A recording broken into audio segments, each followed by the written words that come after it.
डोळे पिवळे झाले की आपण लगेच घाबरतो. कावीळ झाली की काय हा प्रश्न लगेच मनात येतो. खरं तर कावीळ ही एक अशी अवस्था आहे जी शरीरात काहीतरी बिघाड झाल्याचा इशारा देते. पण घाबरण्यापेक्षा योग्य माहिती असणं खूप गरजेचं आहे, कारण योग्य वेळी ओळख आणि उपचार केल्यास कावीळ पूर्णपणे बरी होऊ शकते. नमस्कार मंडळी, ऐका हो ऐका या आपल्या खास मराठी पॉडकास्टमध्ये तुमचं मनःपूर्वक स्वागत आहे. आज आपण एका अत्यंत महत्त्वाच्या आरोग्य विषयावर चर्चा करणार आहोत. कावीळ म्हणजेच जॉन्डिस. दरवर्षी 28 जुलै रोजी जागतिक कावीळ दिन म्हणजेच वर्ल्ड हेपेटायटिस डे साजरा केला जातो.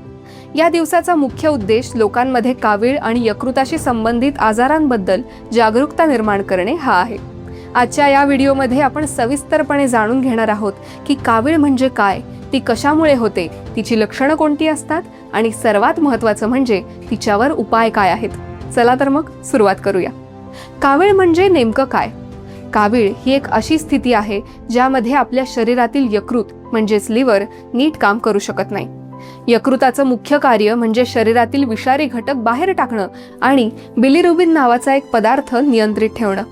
जेव्हा यकृत नीट काम करत नाही तेव्हा रक्तामध्ये बिलिरुबिन वाढतं आणि त्यामुळे त्वचा, डोळे आणि लघवी पिवळसर दिसू लागते. म्हणूनच ह्या अवस्थेला कावीळ असे म्हणतात. लक्षात ठेवा, कावीळ हा स्वतः एक आजार नसून तो यकृताच्या समस्येचं लक्षण आहे. आता आपण पाहूया की कावीळ कशामुळे होते. कावीळ होण्याची अनेक कारणे आहेत. त्यातील सर्वात सामान्य कारण म्हणजे व्हायरल इन्फेक्शन, ज्याला हेपेटायटिस असं म्हणतात. त्याचे हेपेटायटिस ए, हेपेटायटिस बी आणि हेपेटायटिस सी हे प्रमुख प्रकार आहेत. हे व्हायरस दूषित पाणी, अस्वच्छ अन्न, संक्रमित रक्त किंवा असुरक्षित इंजेक्शनमधून शरीरात प्रवेश करू शकतात.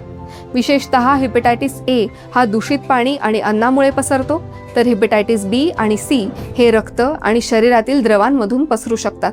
तसेच जास्त प्रमाणात दारूचे सेवन केल्यास यकृतावर गंभीर परिणाम होतो आणि अल्कोहोलिक हेपेटायटिसमुळे कावीळ होऊ शकते. काही वेळा चुकीच्या किंवा जास्त प्रमाणात घेतलेल्या औषधांमुळेही यकृताचं नुकसान होऊन कावीळ होण्याची शक्यता वाढते. तसंच पित्तनलिकांमध्ये खडे म्हणजेच गॉल स्टोन्स किंवा अडथळा निर्माण झाल्यास देखील कावीळ दिसू शकते. काविळीची लक्षणे ओळखणे खूप महत्त्वाचे आहे. सुरुवातीला रुग्णाला प्रचंड थकवा जाणवतो आणि शरीर कमजोर होतं. डोळे आणि त्वचा पिवळी होऊ लागते, जे सर्वात स्पष्ट लक्षण आहे. लघवीचा रंग गडद पिवळा किंवा तपकिरी होतो. भूक कमी होते, मळमळ आणि उलट्या होऊ लागतात. तसेच काही वेळा तापही येतो.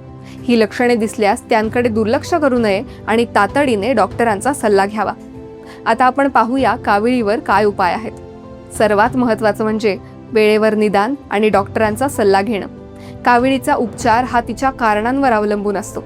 यामध्ये रुग्णाने पूर्ण विश्रांती घेणं अत्यंत आवश्यक असतं, कारण शरीराला बरं होण्यासाठी ऊर्जा लागते.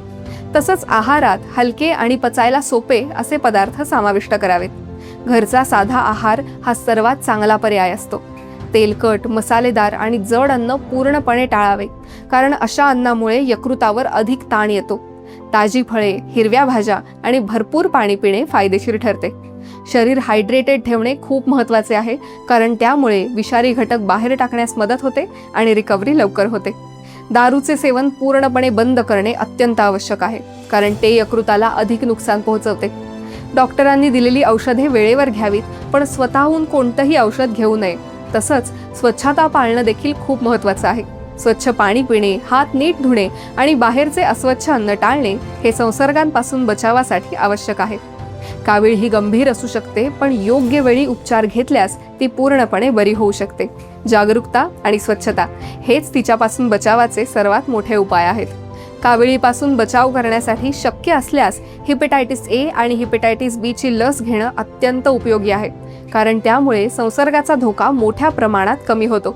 स्वतःची काळजी घ्या, आपल्या कुटुंबाची काळजी घ्या आणि ही माहिती जास्तीत जास्त लोकांपर्यंत पोहोचवा. तर मंडळी, आजच्या पुरतं एवढंच. आम्हाला आशा आहे की तुम्हाला आमचा हा पॉडकास्ट अवश्य आवडला असेल. आवडला असल्यास लाईक व शेअर करायला विसरू नका. तुम्ही हेपेटायटिस ए किंवा बी ची लस घेतली आहे का? कमेंट बॉक्समध्ये नक्की शेअर करा. ऐका हो ऐका मराठी पॉडकास्टच्या पुढील अपडेट जाणून घेण्यासाठी आमच्या चॅनलला सबस्क्राईब करा व बेल आयकॉन प्रेस करायला विसरू नका. धन्यवाद.